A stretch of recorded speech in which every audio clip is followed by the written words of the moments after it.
Hello everyone, this is Ekta and welcome to my YouTube channel Ekta educator.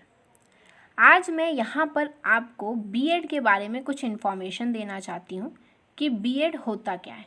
Mainly BEd की full form होती है bachelor of education, जहाँ पर आप एडमिशन लेकर टीचिंग या टीचर से रिलेटेड जो भी एग्ज़ाम है उसके लिए आप एलिजिबल हो जाते हैं। इसमें आकर के आप बीएड में जब एग्ज़ाम पास करते हैं तो आप TET, C TET, UP TET किसी भी एग्ज़ाम में आसानी से बैठ सकते हैं और टीचर की तरफ कह सकते हैं कि ये एक आपका पहला कदम होता है जिसमें आप टीचर बनने के योग्य होते हैं। तो बीएड में एडमिशन लेने के लिए आपको किसी भी कॉलेज में जाना पड़ता है, तो वहाँ पर आपको ये इम्पॉर्टेंट जानकारी होनी चाहिए कि बीएड में कौन कौन सा सब्जेक्ट्स हैं और कौन कौन सी सिलेबस हैं जिससे आप बीएड में अच्छे स्कोर्स गेट कर सकें। और ये केवल बुंदेलखंड यूनिवर्सिटी के लिए ही नहीं, ये सभी यूनिवर्सिटी के लिए बहुत ही ज़्यादा हेल्पफुल है, जिससे आपको जो भी मैं टॉपिक यहाँ पर बताऊँगी वो आपके एग्ज़ाम्स के लिए, चाहे वो सी टेट हो, यूपी टेट हो या किसी भी एग्ज़ाम्स के लिए, या आपके बीएड मेनली आपके बीएड के सिलेबस के लिए, एग्ज़ाम के लिए बहुत ही ज़्यादा हेल्पफुल है। तो लेट्स स्टार्ट।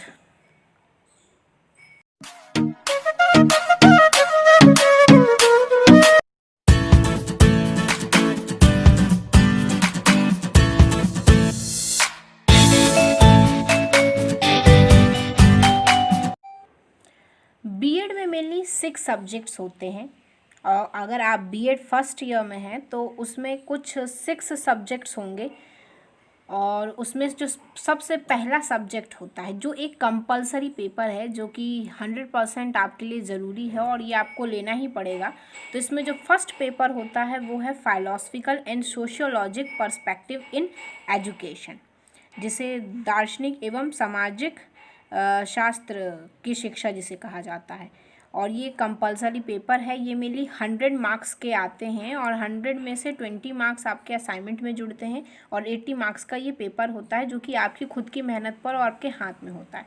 तो इसमें मेनली 5 यूनिट्स आती हैं, जिसमें पहली यूनिट होती है जिसमें आपको एजुकेशन के बारे में बताते हैं कि एजुकेशन होती क्या है, एजुकेशन में किस प्रकार से डिसिप्लिन्स होते हैं, किस प्रकार से सब्जेक्ट होते हैं, उसकी एम्स और ऑब्जेक्टिव्स क्या होते हैं, और एक शिक्षा के उद्देश्य क्या हैं, शिक्षा को हम किस प्रकार से प्राप्त कर सकते हैं, शिक्षा कितने प्रकार की होती है, जो कि फॉर्मल, नॉन फॉर्मल्स और इनफॉर्मल टाइप की होती है, और बच्चों पर शिक्षा का क्या प्रभाव पड़ता है, ये शिक्षा क्यों ज़रूरी है, इसके बारे में हम यूनिट फर्स्ट पर पूरी डिस्कस करेंगे।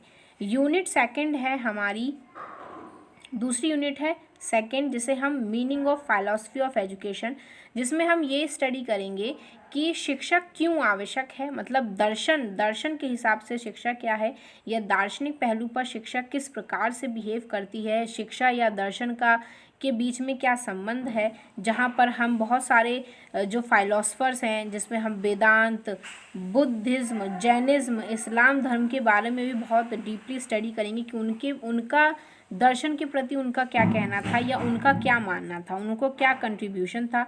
बहुत सारे एजुकेशनल थिंकर्स के बारे में हम यहाँ पर स्टडी करेंगे जो कि इंडियन थिंकर हैं, जैसे कि हमारे महात्मा गांधी, विवेकानंद, और बहुत सारे उनके एम्स के बारे में, उनके कंटेंट्स के बारे में, उनके मेथड्स के बारे में हम यहाँ पर स्टडी करेंगे कि मेनली उन्होंने क्या कहा और उनके उद्देश्य क्या क्या थे। अगली यूनिट जो है वो हमारी थर्ड यूनिट है। थर्ड यूनिट में हम यहाँ पर जितने भी, जैसे हमने सेकेंड यूनिट में इंडियन फिलोसफर्स के बारे में स्टडी की थी, यूनिट थर्ड में हम वेस्टर्न स्कूल्स ऑफ फिलोसफी के बारे में स्टडी करेंगे, जहाँ पर हम आइडियलिज्म, आदर्शवाद जिसे कहते हैं, नेचुरलिज्म जिसे हम कहते हैं, प्रकृतिवाद, प्रैग्मेटिज्म, प्रयोजनवाद और ह्यूमनिज्म, मानवता के बारे में यहाँ पर डीपली स्टडी करेंगे। यहाँ पे इसके कॉन्सेप्ट क्या है, एम्स क्या है, पाठ्यक्रम क्या है और इसकी प्रक्रियाएँ क्या है, इसके बारे में पढ़ेंगे। और वेस्टर्न फाइलोसफर जो थे हमारे, जैसे कि प्लेटो हो गए, रॉस हो गए और डीवी, उनके बारे में, उनका क्या क्या कंट्रीब्यूशंस था, उनके बारे में हम यहाँ पर स्टडी करेंगे।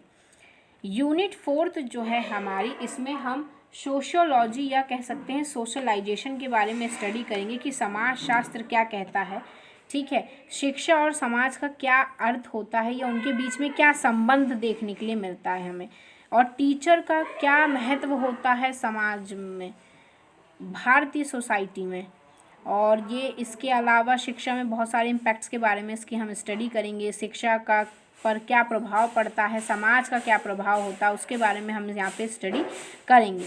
इसके अलावा जो हमारी 5th यूनिट है वो हम उसमें मेनली जेंडर के बारे में स्टडी करेंगे कि जेंडर क्या कहता है, जेंडर्स को एक सोशल कंस्ट्रक्ट की तरह क्यों माना गया है, या फिर जेंडर स्टडीज़ में टीचर का क्या रोल होता है, उनके बीच में जो जेंडर डिस्क्रिमिनेशन है उसके बीच में किस तरह का होता है, क्या डिफरेंस होते हैं, डिस्क्रिमिनेशन क्या होता है या भेदभाव किस प्रकार का होता है जेंडर्स में, और उनके उपायों के बारे में यहाँ पर हम स्टडी करेंगे।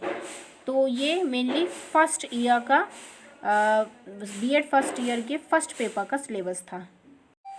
सेकंड पेपर जो होता है हमारा, इसमें साइकोलॉजिकल पर्सपेक्टिव इन एजुकेशन, ये सेकंड पेपर होता है। ये भी कंपलसरी पेपर होता है, 100 मार्क्स का ही होता है, जिसमें से 80 मार्क्स जो होते हैं वो आपके पेपर रिटन पेपर के होते हैं, 20 मार्क्स आपके असाइनमेंट में होते हैं। इसमें जो फर्स्ट यूनिट है वो है meaning, nature and scope of psychology. इसमें आपको ये मनोविज्ञान के बारे में बताना है कि मनोविज्ञान क्या है और कैसा है, किस प्रकार से मनोविज्ञान ज़रूरी है या क्यों इसका यूज़ होता है, उसके बारे में ये स्टडी करके बताता है। मेनली मनोविज्ञान की संरचना के बारे में कि अलग अलग वैज्ञानिकों ने किस प्रकार से कहा कि मनोविज्ञान क्या है, कभी इसको आत्मा का विज्ञान कहा गया, कभी मन का, कभी व्यवहार का विज्ञान कहा गया। ठीक है, मनोविज्ञान में जो भी टॉपिक्स हैं इसमें, ये सब के सब CTET UP-TET में बहुत ही ज़्यादा इंपॉर्टेंट टॉपिक हैं और बहुत बार पूछे जाते हैं। आप एक बार देख भी सकते हैं जो भी मैं टॉपिक यहाँ पे आपको बता रही हूँ।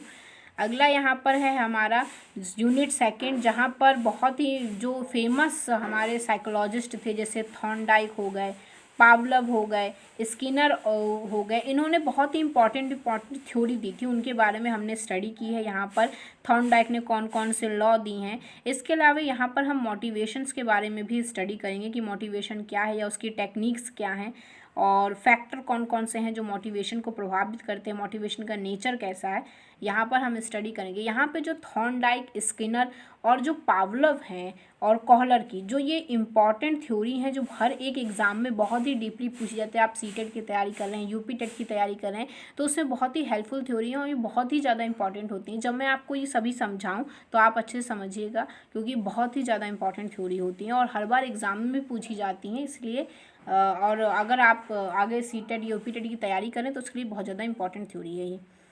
अगली तीसरी यूनिट है इसकी for memory and forgetting, memory theory है, जिसमें आपको भूलने और याद करने का जो सिद्धांत है उसके बारे में बताया गया कि व्यक्ति भूलता क्यों है या उसको याद किन किन वेज में आता है।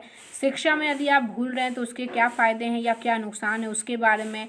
प्रॉब्लम सॉल्विंग के बारे में, किस प्रकार से आप सोचते हैं, किस प्रकार से आपका टीचिंग या लर्निंग किस प्रकार से आप सीखते हैं, उन सब के बारे में यहाँ पर बताया गया है। इंटेलिजेंस के यहाँ पे बहुत सारी थ्योरी दी गई है जो कि एक बहुत ही ज़्यादा इंपॉर्टेंट टॉपिक है। ये भी UP-TET और CTET और BED में भी बहुत ज़्यादा पूछा जाता है। इसमें मेनली इंटेलिजेंस के बहुत सारी जो थ्योरी हैं, जैसे यूनिफैक्टर, 2 factor, 3 factor, multi factor, group factor, hierarchical and 3 dimensional जो SI मॉडल, ये सब थ्योरी बहुत ही ज़्यादा इंपॉर्टेंट है जो बहुत ही अधिक मात्रा में पूछी जाती हैं। यूनिट 4 हमारी है पर्सनैलिटी, जिसे हम हिंदी में कहते हैं व्यक्तित्व। पर्सनैलिटी का अर्थात आप किस प्रकार से पर्सनैलिटी के बारे में बताया गया है। जो आप सोचते हैं कि बाहरी दिखावा पर्सनैलिटी होती है, तो ऐसा कुछ नहीं होता है। बाहरी दिखावा जो हम देखते हैं वो केवल पर्सनैलिटी नहीं होती है, पर्सनैलिटी उससे भी अलग हटके होती है। इसमें हम डिस्कस करेंगे कि उसकी कौन कौन सी थ्योरी दी गई है, जिसमें इसमें लगभग बहुत सारी थ्योरी दी गई है, जिसमें psycho analytical theory, all pot की ट्रेट थ्योरी, कैटल की ट्रेट थ्योरी, नीड थ्योरी, बहुत सारी थ्योरी इसमें दी गई हैं जो बहुत ही ज़्यादा इंपॉर्टेंट होती हैं और बहुत जगहों पे पूछी भी जाती है। इसके अलावा इसके इंडिविजुअल डिफरेंसेस क्या है या इंडिविजुअल्स क्यों होते हैं, व्यक्तित्व में डिफरेंसेस देखने के लिए कहाँ कहाँ मिलता है, उसके बारे में भी यहाँ पर स्टडी की गई है। मेंटल हाइजीन, हेल्थ वगैरह के बारे में। यूनिट 5 जो है यहाँ पर मेनली स्टैटिक्स के बारे में, जिसे हम सांख्यिकी कहते हैं हिंदी में, वहाँ पर इसके बारे में स्टडी की गई है, जहाँ पे कोरिलेशन, रैंक डिफरेंस, कैलकुलेशन और डेरिवेशंस के बारे में बताया गया है। ये हमारी यूनिट 5 है। BED फर्स्ट ईयर का थर्ड पेपर और जो कि कंपलसरी पेपर ही है, जिसे physical education, health and yoga, जिसमें आप हेल्थ से संबंधित जो भी इश्यूज़ हैं या जो भी फ़ायदे नुकसान हैं उनके बारे में स्टडी करेंगे, जो आपकी साइंस से भी बहुत अधिक मात्रा में रिलेट करता है। ये भी 100 नंबर का ही होता है, जिसमें से 20 आपके असाइनमेंट में और 80 आपके आपके हाथों में, मेहनत में आपके। तो इसमें भी यूनिट है 5। तो पहली यूनिट है, यहाँ पर आप फिज़िकल एजुकेशन के बारे में पता करेंगे कि फ़िज़िकल एजुकेशन होती क्या है, उसके एम्स क्या हैं, उसकी नीड क्या है, और उसमें कौन कौन सी मिसकंसेप्शन है फ़िज़िकल एजुकेशन के बारे में, लोगों की क्या अलग अलग भ्रांतियाँ हैं, लोग क्या सोचते हैं कि फ़िज़िकल एजुकेशन या योगा किस समय करना चाहिए, उसके बारे में बहुत कुछ यहाँ पे बताया गया है। स्कूल हेल्थ प्रोग्राम के बारे में यहाँ पे बताया गया है।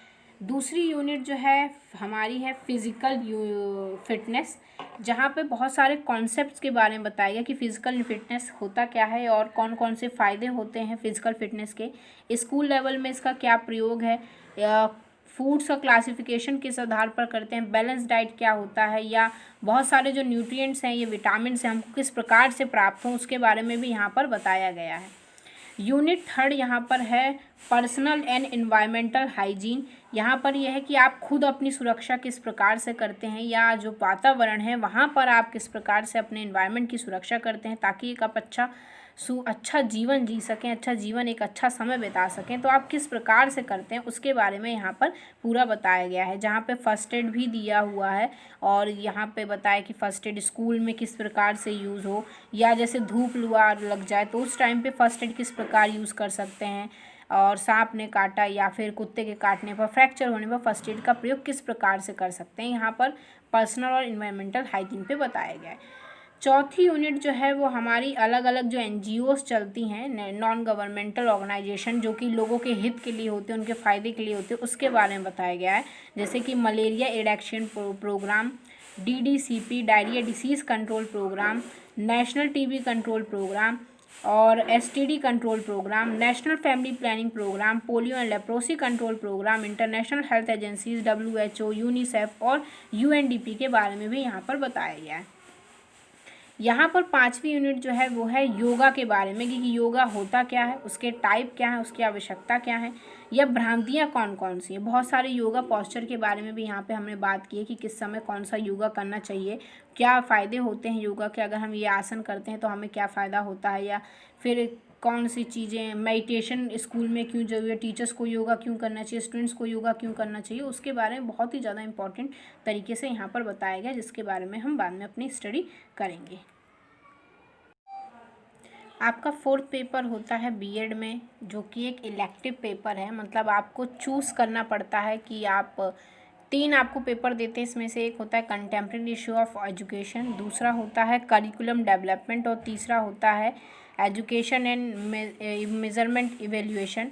एक आपका ये पेपर होता है, जिसमें से एक पेपर है कंटेम्प्रेरी इशू ऑफ एजुकेशन। यदि आप इसको चूज़ करते हैं, जिसे समसामयिकी के मुद्दे कहा जाता है शिक्षा के, तो जिसमें पहली यूनिट है ह्यूमन राइट, आप मानवाधिकार के बारे में यहाँ पे पढ़ेंगे, ठीक है। दूसरा है यहाँ पर महिला सशक्तिकरण के बारे में यहाँ पढ़ेंगे, तीसरा पर्यावरण शिक्षा, और चौथा जो है वो डिस्टेंस एजुकेशन, जिसे दूरस्थ शिक्षा के नाम से जाना जाता है। चौथी डिस्टेंस एजुकेशन, और जो 5th होती है, 5th आपकी है डिसास्टर मैनेजमेंट, जिसे आपदा प्रबंधन कहते हैं। यदि आपके यहाँ कोई आपदा आ गई तो आप किस प्रकार से उसे सही करेंगे, किस प्रकार से आप उसमें बचाव करेंगे, उसके बारे में यहाँ पर बताया गया है आपको डिसास्टर मैनेजमेंट के बारे में। तो और अगर आपका जिस सब्जेक्ट है, जैसे ग्रेजुएशन में आपका जो भी सब्जेक्ट रहा हो, या आपका 12th में जो भी सब्जेक्ट रहा हो, उस हिसाब से आपके 2 सब्जेक्ट्स और होते हैं, जिसे हम टीचिंग सब्जेक्ट कहते हैं। जैसे मेरा साइंस था तो मेरे 2 सब्जेक्ट थे, physical science and life science. इसी प्रकार से 2 सब्जेक्ट डिवाइड किए जाते हैं, जो आपके ग्रेजुएशंस के हिसाब से होते हैं।